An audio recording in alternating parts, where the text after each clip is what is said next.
राष्ट्रवादी काँग्रेस पक्षाचे अहिल्यानगर जिल्ह्यातील आमदार आपल्याबरोबर आहेत। संग्राम जगताप असतील, काशीनाथ दाते आपल्याबरोबर आहेत। संग्राम जगतापजी, आज आमदारकीची शपथ घेतली, तिसऱ्यांदा आमदारकीची शपथ घेत आहे। खरं तर 2 ते 3 लाख लोकांच्या मतदारसंघातून निवडून येता, काय काय जबाबदाऱ्या आहेत? आता मंत्रिपदाची माळ तुमच्या गळ्यात पडेल का या सगळ्या? नाही, मंत्रिपदाचा अद्याप अजून काही निर्णय झालेला नाही। अजून तिन्ही पक्षांचं सरकार असल्या कारणानं तिघांमध्ये किती मंत्रिपदं मिळतात आणि तशा प्रकारे कुठल्या कुठल्या मंत्र्यांमध्ये कोणाकोणाची कशी कामगिरी याच्यावरती सगळा पुढचा निर्णय हा सरकारच्या वतीनं, वरिष्ठ नेत्यांच्या वतीनं घेतला जाईल। त्यामुळे अद्याप तो निर्णय काय झालेला नाही। परंतु ज्या संपूर्ण 41 आमदार तुमच्या पक्षाकडनं निवडून आलेले आहेत, हे यश फार मोठं आहे। कारण की ज्या पद्धतीने लोकसभेमध्ये पराभवाला सामोरं जावं लागलेलं पक्ष त्याच्यानंतर पुन्हा एकदा उभारी घेतली। नाही, आम्ही काय राष्ट्रवादी काँग्रेस पक्ष लोकसभेला सुद्धा काही पराभवाला सामोरे गेलेला नव्हता। फार कमी, म्हणजे अगदी काही बोटांमध्ये की सीट राष्ट्रवादी काँग्रेस पक्ष लोकसभेला लढलं होतं आणि त्याच्यात सुद्धा 1 सीट निवडून आलेला आहे। म्हणजे आजही जर आमदारकी जर पाहिलं तर तिन्ही महायुतीमध्ये सगळ्यात कमी जागा लढलेला राष्ट्रवादी काँग्रेस पक्ष आहे आणि त्याच्यात चांगलं म्हणजे आमदार निवडून आलेली संख्या ती राष्ट्रवादीचीच आहे।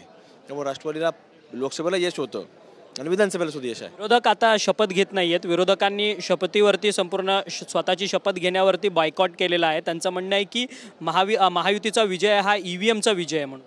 नाही, तसं नाही, काही लोकांनी शपथ घेतली ना, काही ठराविक लोक असतील ते बोलणारे, पण बऱ्याच लोकांनी शपथ घेतली। आम्ही सभागृहात होतो, आम्ही पाहिले। आपल्यासोबत काशीनाथ दाते सर आहेत। तुम्ही एक मोठं यश जे आहे ते पारनेर मतदारसंघातून घेऊन आलेला आहात राष्ट्रवादीसाठी। खरं तर लंकेंचं आव्हान होतं, ज्या लंकेंनी विखेंना पाडलं संपूर्ण लोकसभेच्या निवडणुकीमध्ये, त्यांची पत्नी राणी लंकेला हरवून तुम्ही आलात। आता राणी लंकेंनी फेर मतदानासाठी देखील अर्ज केलेला आहे।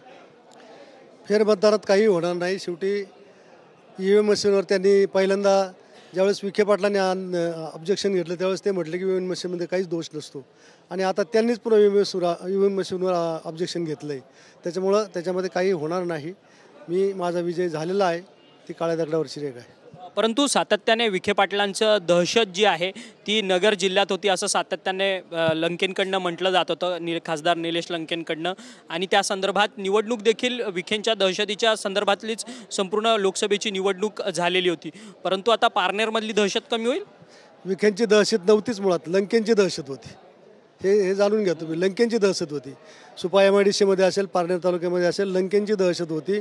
आजही निवडणुकीच्या काळामध्ये अनेक आमचे कार्यकर्ते असे आहेत की त्यांनी जर स्टेटस ठेवला तर आमच्या या नावाचा जर स्टेटस ठेवला तर त्याला ते दम देत होते। अशी परिस्थिती आज निवडणुकीमध्ये होती आणि ती दहशत आम्ही खरं म्हणजे संपवण्यासाठी आणि तालुक्याच्या विकासासाठी ही निवडणूक लढवली आणि खऱ्या अर्थानं लोकांनी त्याला न्याय दिला आणि त्याला पाडलंय माझ्या विरोधात। निलेश लंकेंनी आता मध्यंतरी एक स्टेटमेंट केलेलं होतं की मी काही काळातच तुम्हाला सत्तेच्या बाकावरती बसलेला पाहायला मिळेल।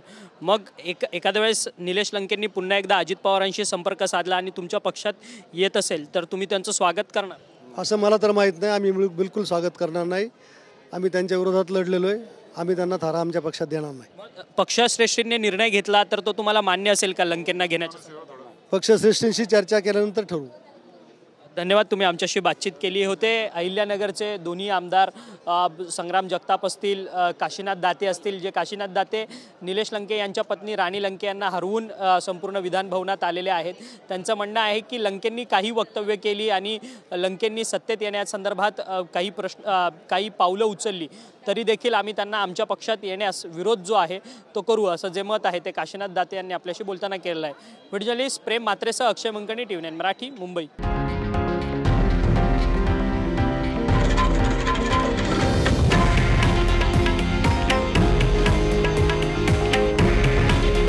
हे आहे देशातील नंबर 1 न्यूज नेटवर्क आणि आपण पाहत आहात TV9 मराठी।